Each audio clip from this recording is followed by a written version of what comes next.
Welcome to the Fundraising Elevator, where we're all headed up. This podcast is a production of Elevate, an online learning platform for fundraising event professionals. We're coming to you today from the studios of the AV department. Please welcome our hosts, Kristen Steele and Samantha Swaim. Well, hello. Welcome to the Fundraising Elevator Season 2. We're here in our new studio, thanks to the AV department. We're so excited. It's so beautiful. It is so beautiful. How's your summer? How was your break? It was great. Good. I did that nice balance of some time with nothing to fill the cup. Like all of our nonprofit friends hopefully did. We laid the roadmap for them to consider. Also got ahead on a few things while things were quiet. So kind of that balance. How about you? It was great. I'm feeling pumped to be back and ready to kick off with some really amazing guests this season. Yeah. Starting off with one of our favorites. I feel so lucky that we got a yes when we reached out to It's true. the Jen Love, Agents of Good, doing incredible work, and the leading expert that I know who not only helps to make sense of planned giving, but also does it with such a beautiful ability to tell stories and a beautiful ability to connect to people. Yep. And I feel like we've seen so much shift in the nonprofit sector that one of the sort of evolutions lately has been organizations cutting and trimming what's possible to try to deal with limited capacity, limited staffing. And I feel like folks are leaving the opportunity of planned giving on the table. So we're here with the Jen Love. Jen, welcome. We're so glad you're here.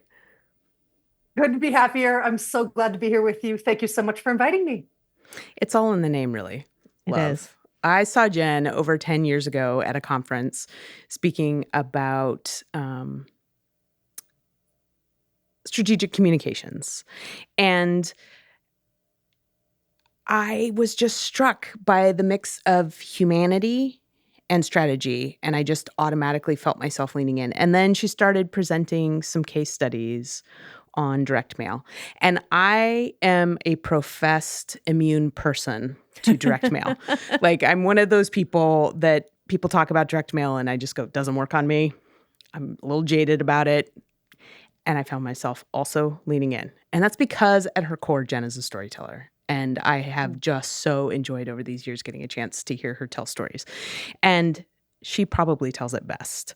Jen Love is a storyteller, and not in a poetic sense. In an awkward and authentic, cry ball in throat, let's get to the heart and the emotions sense, where vulnerability, values, passion, and purpose come first and forever.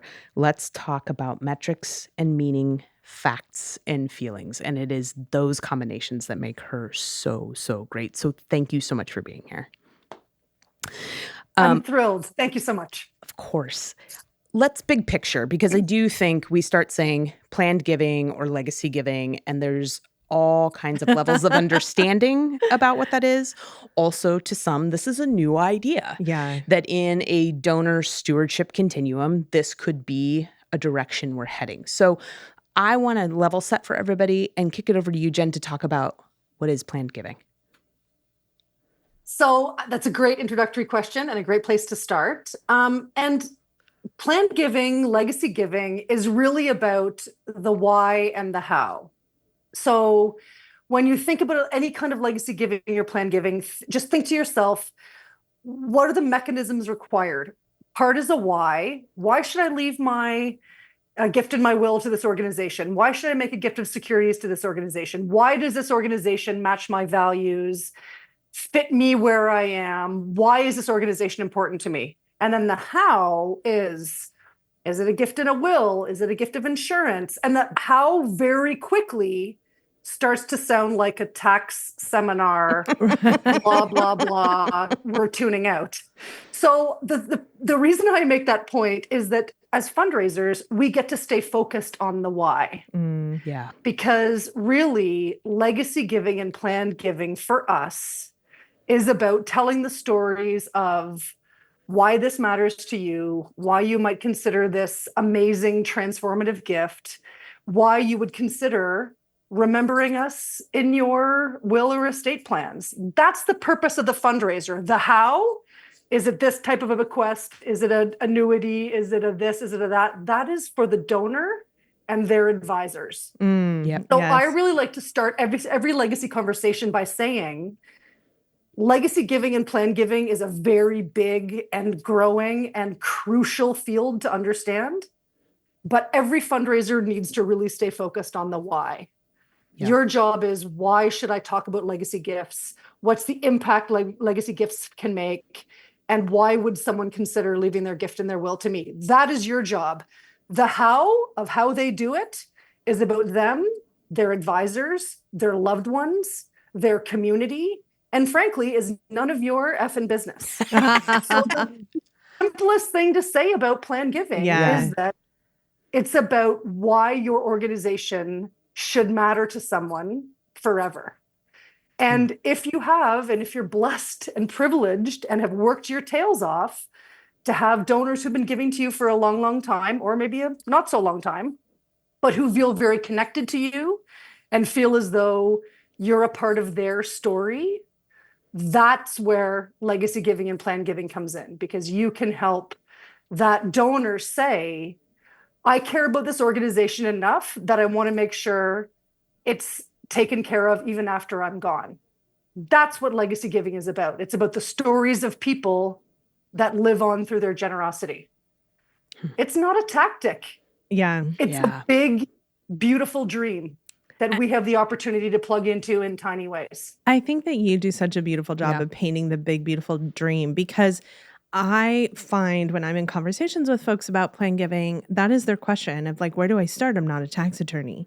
And the idea that you don't have to be a tax attorney, that is up to their advisors and their tax attorney and their, estate. It's like the plan. Peanuts parents. When you get into those mechanisms, you should just hear that wah, wah, wah, Wah, wah, and wah. stay focused on where the story sings. Well, and I think you do. And we know this comes from a place of like the best place to find. I know we're going to cover a bunch of stuff today, but the best place to find your legacy prospects, your legacy donors are in your annual program. People who've been coming to your events every year, people who've been giving what they can.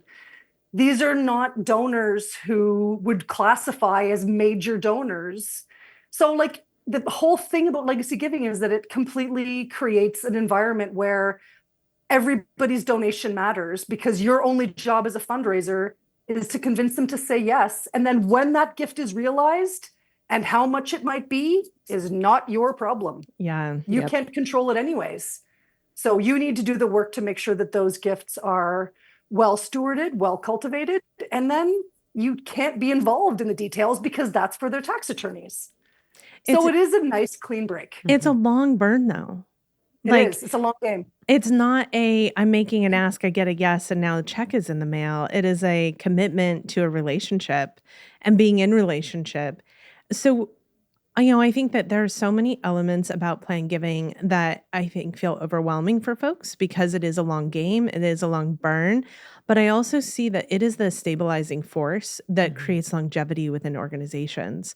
When they, I hear those stories I've seen on the news of the librarian that donated $10 a month her entire life and then left $2.2 million to an organization, right? I mean, that's what we're talking about when we're talking about plan giving. So everything has changed in the fundraising landscape.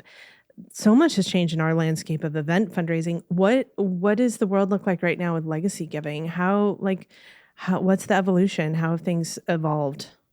Yeah, I mean, I feel like we're all on this journey together. And one of the things that's really neat, and one of the things I always come back to about legacy giving, is that legacy and plan giving really breaks down the silos of major donors and what other people would call minor donors, like the people you just talked about.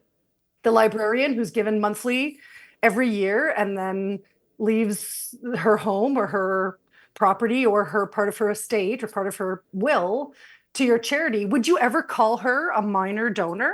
Like, would you ever consider her like, oh, you've just been giving monthly for 700 years, but you're not, legacy giving forces us to break down our own barriers around the way in which we categorize donors as major. And would you ever call someone a minor donor? Like, would you say to someone who's been giving for 20 years to Planned Parenthood, they're a minor donor? Of course you wouldn't. So I think the landscape and what's going on in legacy giving right now is a recognition that this is an opportunity for everyone to start from where they are. Yes. And then there's another couple of huge things that are at play here.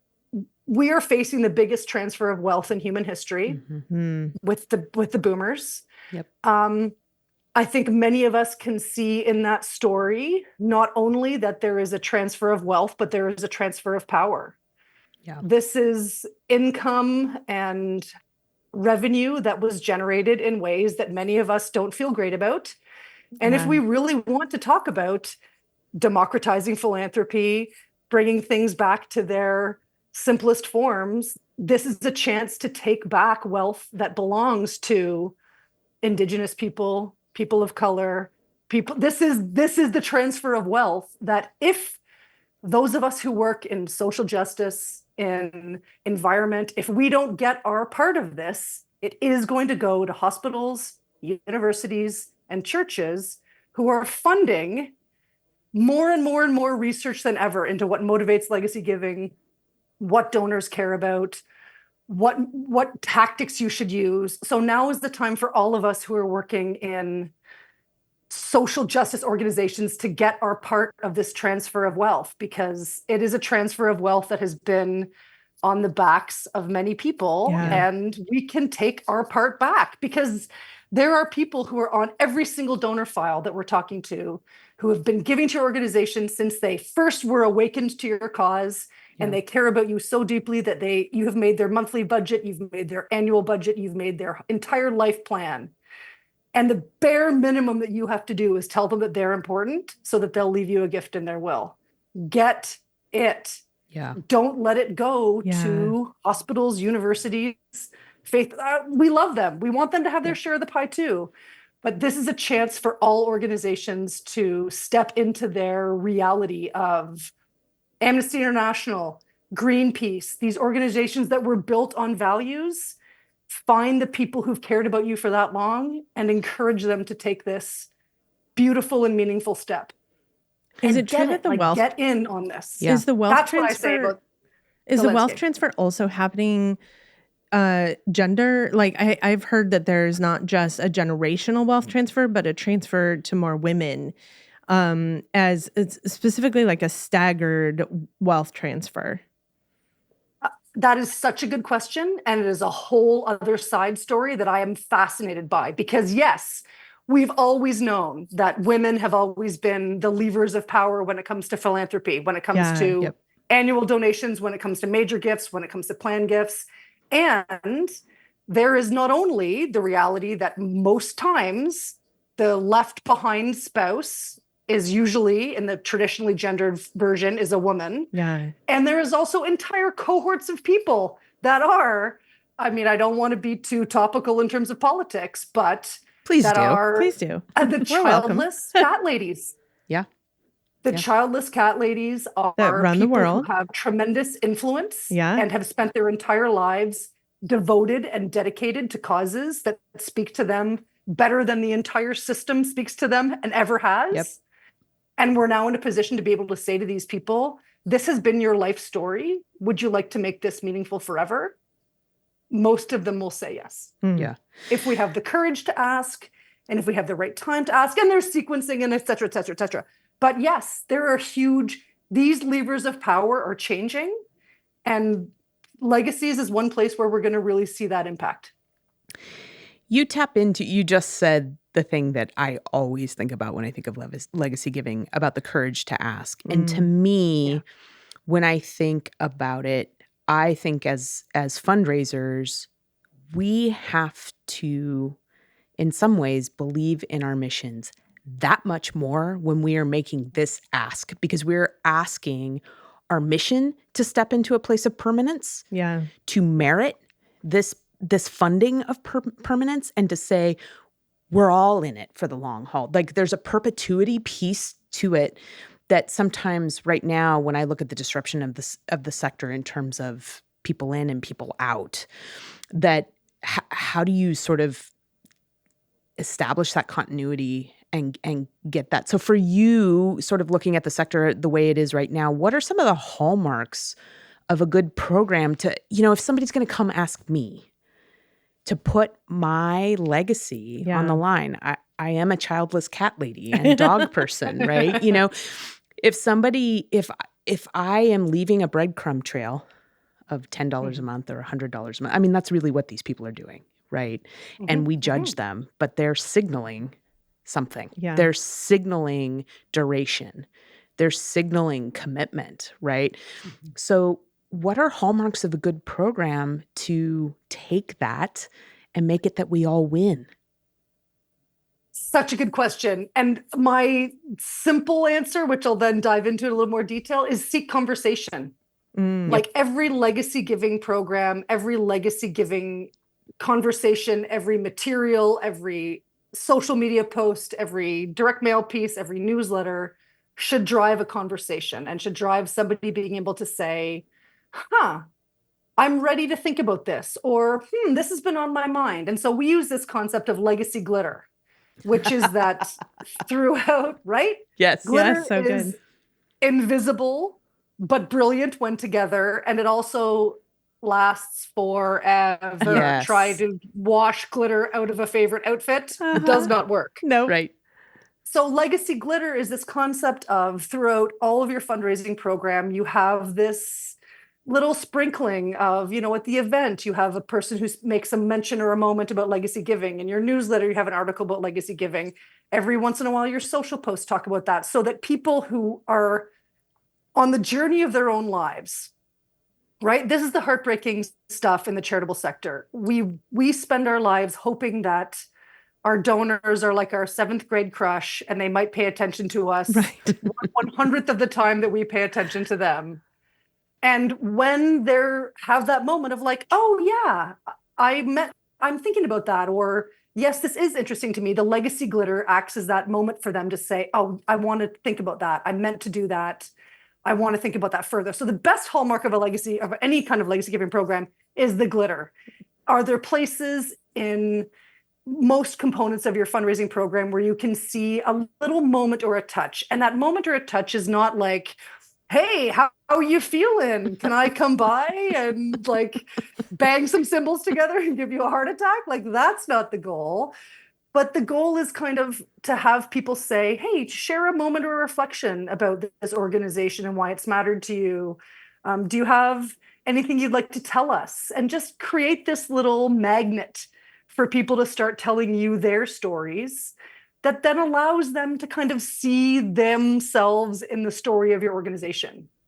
So that's a big one. Legacy glitter that seeks conversations. And then stories. And I know we're going to get into this, but like any legacy giving program, the hallmark of it is good stories. And that doesn't mean that you have to be talking to people about their tax plan. That can mean a whole bunch of things, which I know we'll dive into. But there's different ways to tell stories at different levels that do different things for you as a charity. Open people's eyes, let that glitter shine so they can see it differently when they're on their own journey and they're walking through your charity and they have these moments where they say, oh yeah, there's that. That's the hallmark of a good program. You taught me legacy glitter, and we've had organizations come to us about their events and say, how do we build legacy giving into the conversation of our event? And oftentimes anniversaries are one of those hallmark moments that mean so much more to the organization than they do to the donor. And so we have often turned anniversary celebrations into a moment to recognize those who are already known, legacy donors, to recognize gifts recently received and simply like sprinkle the glitter. But I often find a disconnect because, we have gifts listed in our estate plan that I find a disconnect of how do we go from the donor making a plan with the lawyer to a communication to the nonprofit. And I think sometimes there's a missed opportunity that the nonprofit doesn't even know. Right. And it, welcome surprise, but also how do we start to think about those missed opportunities and what is the structure or what are the tools we can apply not to miss those opportunities? Well, this is where a few things intersect. And it's a really good question, Sam, because one of the things is that we know that the majority of people who've left a gift in your will not tell you. Mm. That's research that bears out in Canada and the US and internationally. So with that, we know that there's some parts of the missed opportunities that we cannot control. Mhm. There are people out there right now who've already done this. They're being quiet and humble, and they know that it's happening, but they'll never tell you for their own reasons, some of which we can unpack when we start to like talk about barriers to legacy giving. Can I leave a gift in my will and help my family? Do I have to be a millionaire? Like, strategic legacy programs will answer those questions thoughtfully in the materials, which is Mhm. something that we always do. But that missed opportunity you can't control. So, but part of the things you can control, which is the biggest missed opportunity that I see, is people waiting for perfection over progress. They're waiting, oh, Yeah. we're going to put together a multi-year plan. We're going to get the team lined up. We're going to set up the blah, blah, blah. And it just is always the analysis paralysis. It never happens. And then you also chase the budget fairy, because hopefully next year, oh, wouldn't it be great if next year's budget included a line for legacies? And then the board is eviscerating your budget and it's the first thing to go. So you're either waiting for a perfect moment or you're chasing a budget fairy. But there's still stuff that everybody can do, even this minute. And I'll give you a perfect example. I have a client who got a notification from a person that they didn't know saying, my loved one has passed away. Here's their name. They've left you this donation, came from a lawyer. It was the like legal. Yeah. Mhm. Yeah. So this bright fundraiser spent 30 seconds and wrote a letter, enclosed a copy of the annual report that just said, we're very grateful for your loved one's kindness and generosity. I would love to know more about them, who they are, why they loved nature, why they cared about our organization. Here's more about what we do. We're so grateful. This gift we put to work in ways that I hope would delight your loved one. If you have any questions, let me know. Weeks go by, nothing happens. The phone rings. This woman's shaky voice in the end of the phone says, I'm an executor. I have no idea what I'm doing. My loved one did not have their affairs in order at all. And they said that there was 3 charities that they wanted to leave a donation to. You're the only one who sent me anything. Oh my gosh. I'm going to give you most of it. Wow. And it was the kind of like, the like happy fundraisers, like, ooh, but also like how fucking sad. Yeah.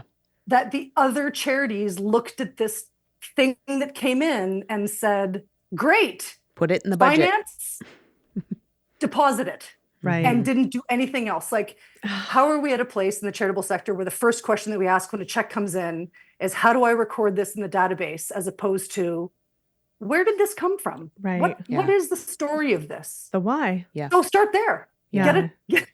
Get gifts from people, send annual reports to executors, get more money. Like, start now. Please start now. Well, and that makes me think of too, I know that a lot of gifts like this come to organizations blind, right? They have no idea they're coming, and then curiosity then can continue that relationship and actually do the Yeah. work of establishing that legacy, which is what they left the gift to do, right? But I'm wondering too if you can speak to the missed opportunity of organizations who know, who have Yes. programs that, let's say I've signed Mhm. up for, and I've said, hey, Yeah. I'm a childless cat person who has put you in You as are in the will. as a line item. And then let's say I've had that conversation with you, Jen, and let's say, Jen, you leave the organization, but I've still left the organization in my plan. And then Yeah. I don't ever hear from anyone. Yeah. No. So there's 2 missed opportunities there, Kristen. It's a really good point. The first one is that you're not doubling back to that donor to say, hey, I understand you've done this. That's amazing. I'd love to hear more. Even as a new person coming into that role, you have the beautiful opportunity of like, hey, I'm curious to hear more about you. Tell me more about what inspired this. I'd love to, is there ways I can help you recognize or acknowledge or share impact of our story? So that's one whole part of it. And then the other whole missed opportunity is the things that you could do.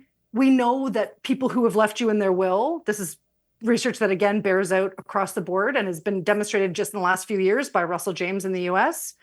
People who've left you in their will give you more in their lifetime if you ask them thoughtfully. So Yeah. you're leaving money on the table by not making sure that you've kept that legacy gift precious, but you're also missing an opportunity to go back to that donor and say, especially in the charitable sector, or especially in the environmental sector right now. I'm working with a client right now who's got an entire group of legacy donors. We're going back to them saying, and here in Canada, we have, our government has promised 30% of lands and waters to be protected by 2030. We're going to legacy donors and saying, do you want to advance some of this giving now to benefit from these amazing targets that we're going to have? And our environment needs it.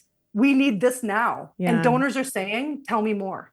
I'd like to learn more about how to split this gift. I'd like to learn more about blended gifts. I'd like to learn more about gifts of securities. There's so many ways that if you just ask the questions, you can get down a totally different road. So many missed opportunities, Kristen. So many. Oh, legacy giving. It is like a big, broad behemoth, but also in some ways very simple.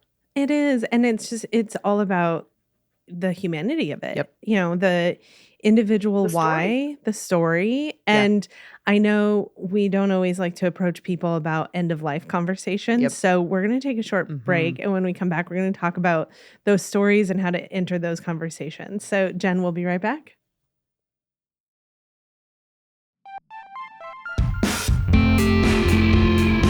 Event planners are discovering Avenue, the Pacific Northwest's new AV-forward event venue, intentionally designed with nonprofit fundraising events in mind.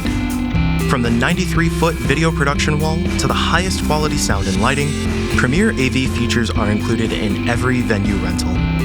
You'll find the space and audiovisual enhancements to create your unique and memorable event. Visit avenueportland.com to schedule your personal tour.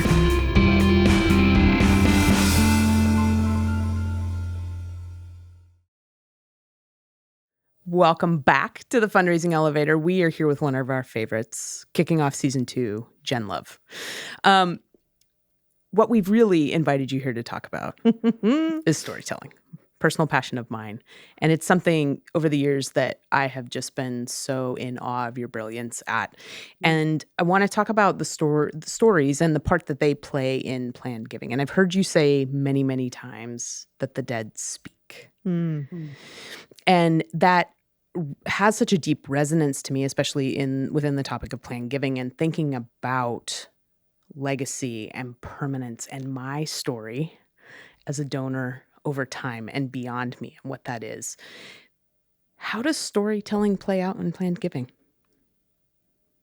Well, I mean, stories are everything to planned giving. It's where you start from, and it's where you circle back to, and it's where you come to at the end.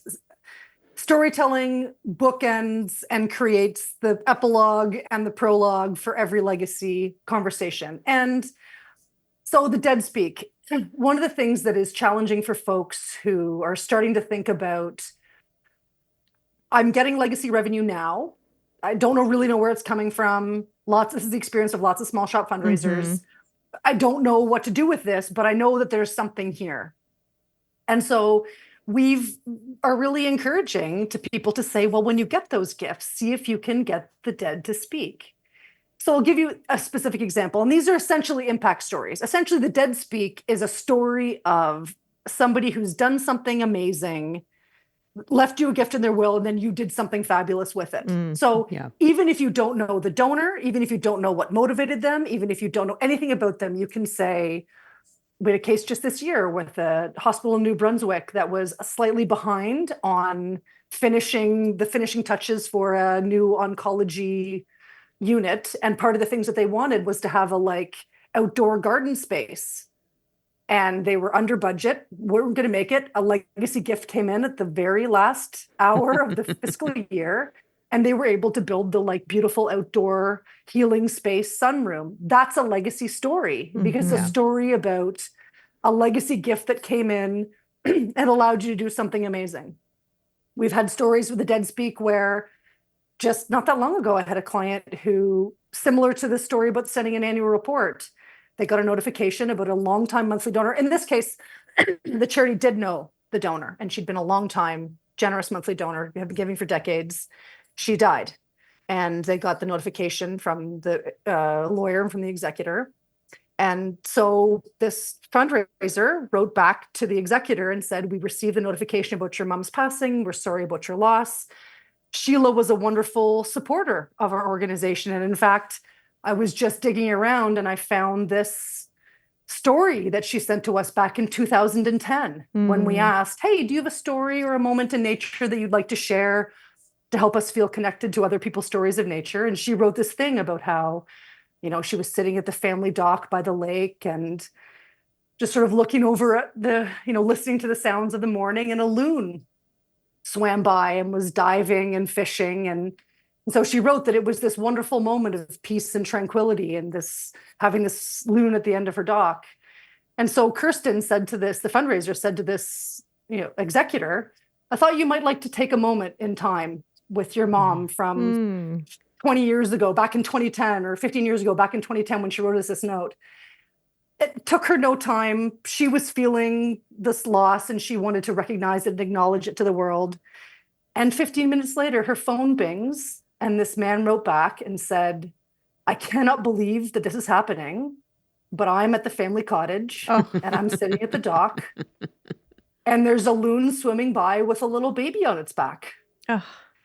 And you've just given me a moment with my mom that I never thought I would have again. Oh, you're going to make me cry. I knew you were going to make us cry, Jen.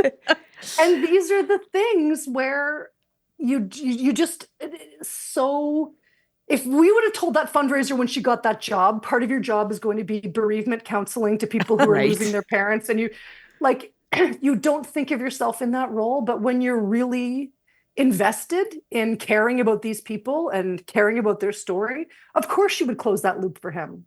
And now he's more engaged with the charity than ever. Yep. So there's these stories that are just everywhere. If somebody takes the time to let me pull on that thread, or what's going on here? Or can I ask a little more? These stories are everywhere. Yeah. And, that's a Dead Speak story about impact. Excuse me. But I also, and the other version of stories are the kind of living donor stories, donors who can say, I've supported this organization forever and I always will, and here's why. I just had a story not that long ago about a woman who started giving to her local women's shelter. She saw a notice in the newspaper in the 80s saying that, hey, in our neighborhood, there's this shelter where women can come when their husbands aren't treating them well. This is all the coded language from back in the day. Right. And so she started donating clothes, feeling like, oh, that's something I can do. I've got, these clothes I can give because I understand that these women use them for job interviews or for, any moment when they're living in the shelter. And so this woman over time would donate the clothes and then she'd start to put them together as outfits. Oh, well, this needs a scarf. And well, let me just put a comb in this pocket. And oh, I'll slide in a little piece of lipstick, a new lipstick that I just picked up at Shoppers. And so she was essentially curating outfits for the people at the shelter because she was imagining them. These are the stories that are just within our organizations waiting to be asked. You just tapped into something that's interesting to me, which is that the story of the individual's act, their investment, their own personal connection, can be something that we learn of during their lifetime, that we share out with others after they've passed. But that became a bigger part of, in the loon story, of that family's donor journey, because then her family became donors to the organization. Yes. And I think we just had an organization today, actually, that we were consulting with that said, we've had a change in leadership, and over COVID and leadership change, we've had a big gap in donor communications. And we feel poorly. We had wrapped up this big capital campaign, and some of those donors have not had contact from us since. How do we go and apologize? And my advice to them was, ask them their story. Just call them and say, we'd love to know about your giving to this organization, your history with this organization. Because I think in that storytelling, we're often just looking to be seen. We're looking to feel like we're a part of something. We're looking for that sense of belonging. And I think that see our own values reflected. Yes. Yes. And I feel like what you're talking about here is that the the stories evolve over the donor journey, and that they're a part of the longer relationship to the organization, not just the one story we maybe put in the direct mail piece. Well, and this is where we're getting into the stuff that I think is like, this is the mindset stuff about legacy giving, right? Because we're not like thinking about legacy donors means it's too easy to think about their gifts, but we should think about their identity. Yeah. Who are they? Yeah. What are and then when you crack that nut, then you ask yourself, well, hey, and I know one of the things that Chris and I talked about earlier was, isn't this kind of awkward that we're talking to people about their death? Like, how do we confront that? Like, how do we send people out there talking about things that are uncomfortable? And when you really plug into it and you really ground yourself in it, you're not talking about their death at all. Yeah. You're talking about their life. Yeah. And you're talking about they want to share the stories of themselves through you. And it is a joyful experience as a fundraiser to be able to help people tell what they think are relatively boring or ho-hum stories about, I talked to a guy the other day who learned from his dad how to stun black flies as a child because his dad was an entomologist. And that's why he started to fall in love with nature, was because he was like a cool kid who could stun black flies. And I'm sure nobody has ever asked him how to stun a black fly before. And he just opened up. He was ready to tell me everything about how to stun a black fly. And when you really think about this, you're not asking people about their tax burden, their giving. You're asking them about them, their identity. Yeah. And so this is the other great thing about legacy giving, is that we don't have to measure the money. We can measure all kinds of other things. We can measure the touch points. We can measure the cultivation. We can measure the stewardship. And that's so, like, as a fundraiser, it's joyful. Like, it's genuinely a pleasure to ask people about their great passions and ask people about their great loves and their losses. Like, it's hard, but it is really like, what else are we doing here? Yeah. Thank you for that. I appreciate that. Well, and what's interesting is I think in many ways, whether it's in pursuit of legacy gift or not, these are just donor conversations. And if you're doing your job as a fundraiser well, you're just having these conversations. It may be that a legacy gift is a result. Yeah. It may be that I give you $5,000 now, or it may be that I sign up to be a $10 monthly donor. But what we're talking about is you listening to how I'm able to make my personal mission manifest as a donor. And if we can get on that train together, and you are about how, hey, we're working on this really, really cool thing right now, Kristen. I want you to be the first to hear about it. When you hear my mission and what I want to do, and you echo that back to me, I'm in. And then it's why we always talk about legacy giving as part of the stewardship continuum. I think a lot of people are like, we can't get to legacy giving. And it's like, then I actually would argue you're not in the moment with your donors well enough now. It's true. Because it should be like the glitter. It should be invisible but brilliant. They should have a moment. Like, a good donor survey is the best legacy cultivation you can create, because you ask a whole bunch of questions about their motivations, what they care about, why they value you, who they are. And then you ask a few questions about legacies, and you get a bunch of leads that you then can work from. But to that donor, they didn't just respond to a legacy survey. Right. They were listened to by a charity that they care about, and they were eager to reply. So good legacy giving should be invisible. And I mean, you do have to get the kind of, hey, will you please consider doing this? This is my targeted appeal to you. But for the most part, everything else in between, the glitter, is just nothing but joy. Great stories about awesome people who've done fabulous things, regardless of the money. Regardless, we never talk about how much people leave in legacy stories. It doesn't matter. It's irrelevant. Yep. How they made the gift and how much it was is none of our business. Well, and I that's feel like what's so joyful about it. sharing those stories of joy also, I think, inspire other people to think about their own giving. I mean, when you tell the loon story now, I'm forever going to think about her gift when I see a loon, right? And that extends their life, right? It continues to keep that person top of mind for folks. Yep. We've had organizations find great success in legacy giving a little off topic here, but find great success in the how by finding a couple of partners in either an advisor who they can refer to when a legacy donor has a question, or even hosting like how-to sessions for folks around like how-to with your property values or things like that. Yep. Do you have you found that there is like a key? Is there someone that is like a key resource to be able to have at your fingertips when you get those legacy donors that say, we're interested in this, now what? Well, excellent question. And there's a couple of things. There are the sort of free online will services now, which have all popped up since COVID, and they're excellent services for folks who don't have a will. So for people who are at the very beginning stage of the process, then charities can very confidently refer them to these online will services. Some of them are free, some of them have nominal fees, but if you do a little bit of research into your own communities, you can find them. But actually cultivating a short list of well-known advisors to your organization is not a bad idea. On your board, on your past board, within your volunteers, you have a couple of folks who are financial advisors, who are estate attorneys, who are lawyers. And if you curate a bit of a list of people who donors can ask questions to if they want, if they don't have an attorney of their own, you have to be a little careful that you're not too involved in the house. Yes. But one of the things that I love to do, Sam, to expand on that question is people looking for content for newsletters on legacies. I'll often suggest that they do a quick Q&A with a financial advisor who's either a board member or a volunteer. And the questions are totally, it's a fake Q&A, like I write them myself. And they all myth bust the things we know people worry about when it comes to legacies. Can I leave a gift in my will and also remember my family? Yes, of course you can. You can leave a small percentage and still take care of your loved ones. Do I have to be a millionaire? No, you don't. Even 1% of your estate can make a massive difference.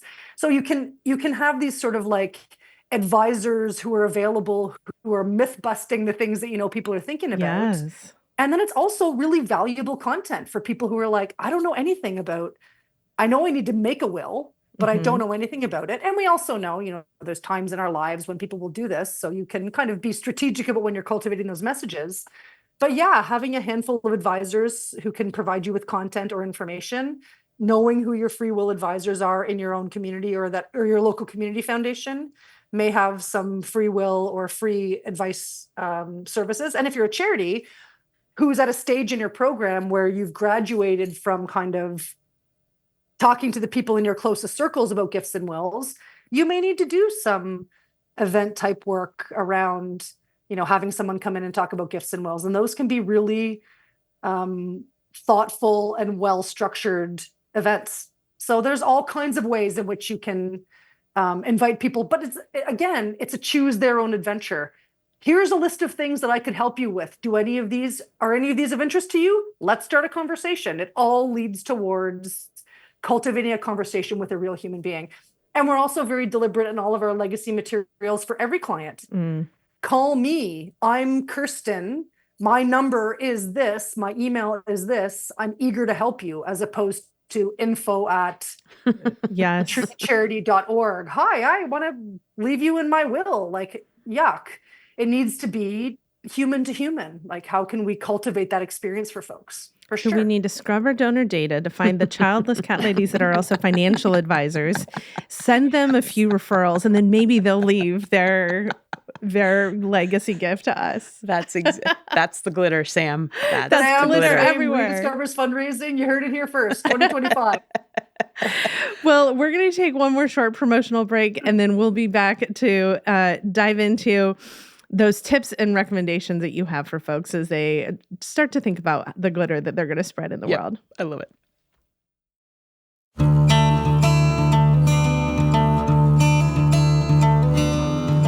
Ready to take your fundraising to the next level?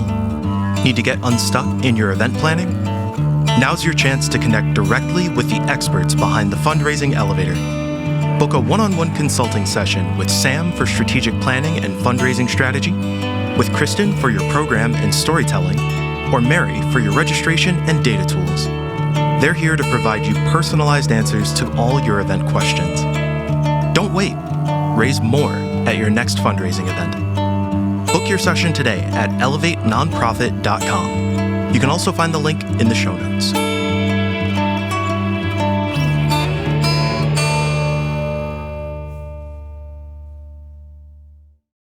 Welcome back.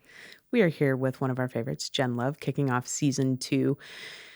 We were talking earlier that we do see legacy giving as a sort of part of the stewardship continuum. And we hear from a lot of organizations, we can't start that until we have X, Y, or Z, or we are missing this staff person, or there's all these obstacles to actually getting into the conversation with their donors about legacy giving.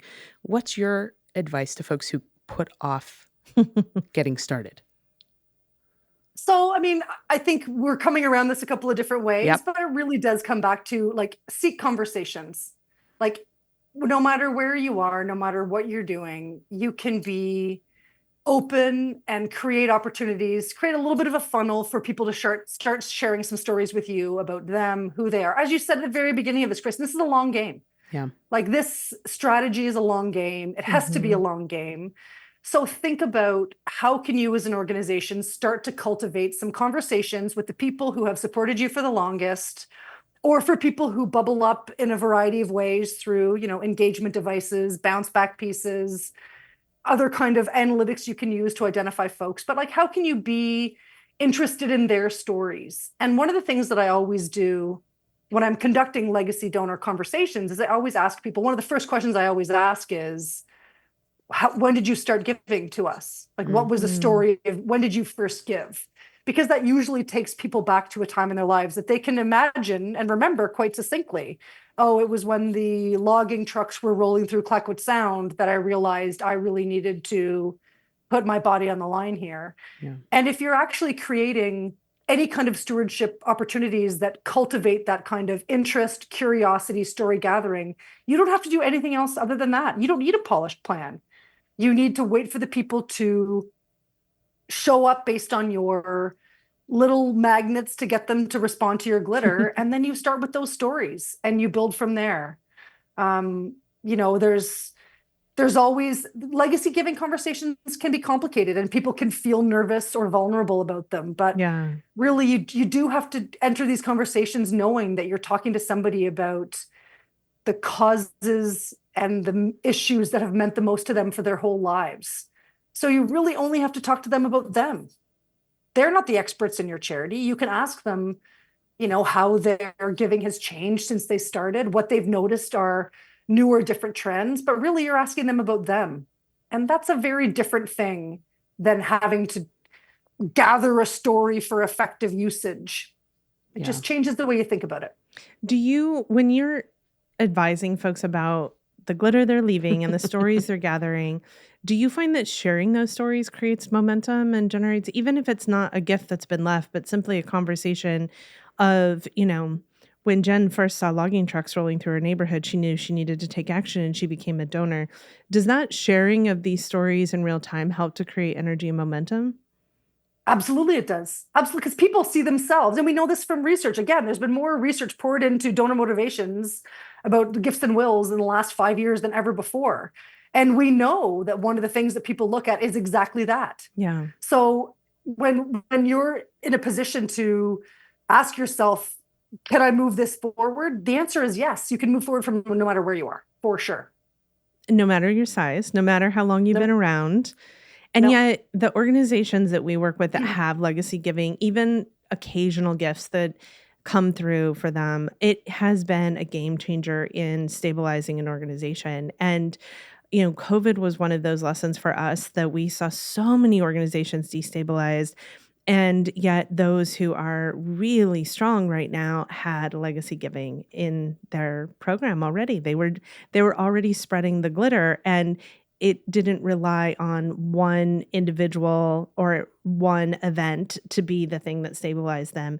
They had multiple revenue sources, and sometimes legacy gifts can be a thing that stabilizes the long term for the organization. So I appreciate the simplicity of the glitter and the stories being at the core of it, because I think that so often I think of plan giving as tax attorneys and estate planning. Stuck in the tactics. Yeah. Stuck in the how. The why is just a nice reminder and inspiration, Jen. Well, and I think for organizations that are resistant, I do think sometimes there's a gap between your frontline fundraiser who's already in these conversations and these things are kind of coming to them, right? Even maybe without seeking them. They're natural evolutions of conversation and those sorts of things. And then to go back to the organization and be like, oh my God, I have this donor and he wants to leave us all this stuff. What do we do? And then the organization is like, we don't do that. We don't have that plan. I don't know what that is. But to me, that isn't you making good on your mission. If your mission is good enough for me to give you $10 today and your mission is good enough for you to say, I want to leave, you know what I mean? It's like, that is the ultimate belief that we have to have in mission-based work. If we don't feel like we're worth it, if we don't feel like the work we're doing merits the transfer of power to come to us to make this manifest for generations to come, what are we doing? Yeah. What are we doing here? Yeah. And this is the stickiest part of legacy giving, because if you think of it in its simplest form, every charity exists to make themselves out of business, right?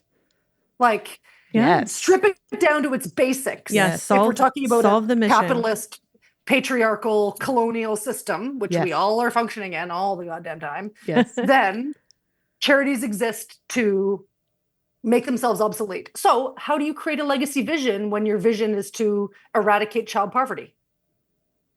And it doesn't mean that you don't talk about what happens in 20 years, 30 years, and 50 years, but it means that you have to be very thoughtful about that. I've been doing work in legacy fundraising in Toronto with the AIDS Committee of Toronto since the 90s. In the 1990s, we were talking about hopefully having an immediate, this thing's going to be done and dusted soon. Right. Yeah. And we had to have a sit down about what does this mean? And it meant if there is cures, treatments, then AIDS Committee of Toronto will become a hub for LGBTQ health in Toronto forever. Because even if it's not this one, it'll be something else. Right. And so every organization does need to wrestle a bit with your vision. If your vision is to become obsolete, how can you create a vision that still lets people see themselves in that story in the next 20, 30, 50 years? And if you really are going to be obsolete in that timeline, be honest about what you do with that and the outcome. And there's no downside to visioning that as an organization because you hopefully are thinking about that anyways.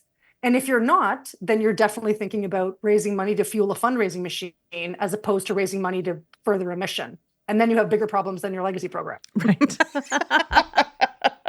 I don't know about you. I want to be this answer to the cure. And then I also want to make sure that we're there for the next cure, whatever that is. Right. So, and that's what 99.999% of donors said. Great. Not concerned. Thanks for clarifying. Yeah. That you even let me know means you're responsive and caring and thoughtful. Yes. And I'm being seen and heard. Totally. So good. It's so good. So I would love for you to join us in the fundraising elevator. Ooh. And so that all of our fundraising superheroes can continue to head up, we are asking all of our guests, what is a tip, a bit of sage advice for our frontline fundraisers that you would leave them with? So because I'm a weirdo and I always think in stories, I was imagining the elevator doors closing and opening as this was happening, right? Yes. And I think if I was in a fundraising elevator, I would say, why is there no floor 13? Can somebody tell me that? What's the story there? Uh-huh. So my advice is be curious. Whatever environment you're in, be curious about it. Ask yourself, what's going on here? Where did this gift come from? Who is this person? How could I crack this nut on legacy gift? Do I have any dead people who are trying to talk to me? Just be curious. Be curious about where you're standing as it relates to your fundraising program and your legacies. And you're never going to be wrong if you're curious. Jen, you have such a beautiful way of breaking down something that feels complicated and making it feel really personal and really easy and really approachable. And you have generously offered to be a touch point for folks that maybe you've sparked some glitter for them and they have some follow-up questions.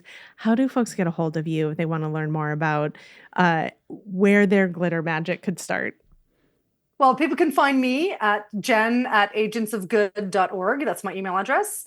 And you can find our website at agentsofgood.org. Agents of Good is a very proud, strategic storytelling firm based in beautiful Ontario, Canada.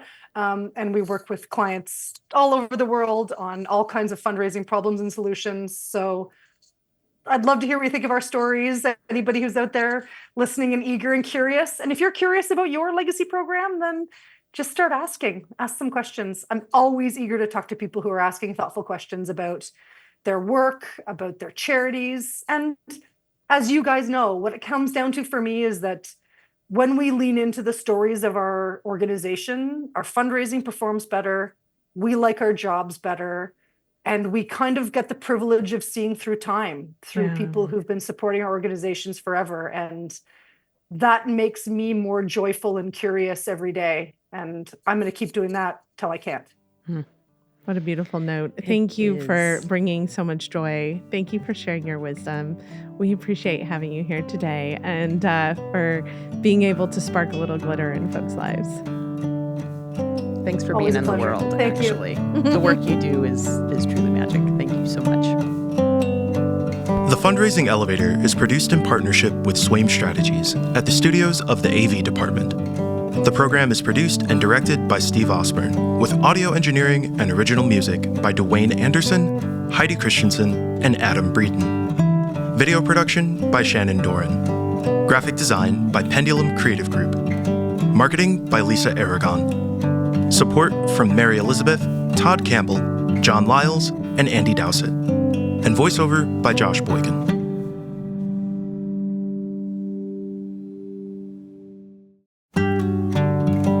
Hey y'all, it's Kristen. Before we leave, I want to ask for your help to make the podcast grow. If you enjoyed what you heard today, please like, follow, and subscribe to the Fundraising Elevator. And if you're getting a lot out of the show, share it with a friend. Leave us a review. These things help make sure that the podcast continues heading up. Thanks so much for being here and tuning in. Unleash the power of events to energize your donors and amplify your mission. Join us at the Elevate Conference in 2025, where you'll learn the essential tools for planning a successful fundraising event. Book your tickets now for March 12th and 13th. This dynamic hybrid conference, hosted at Avenue in Portland, Oregon, and streamed live for our virtual audience, will equip you with practical tools, demos, and templates that you can put to work immediately. Don't miss out. Secure your spot today at Elevate 2025. Visit elevatenonprofit.com to register now. Elevate Conference 2025 is brought to you by Swaim Strategies and the AV Department, powered by elevatenonprofit.com.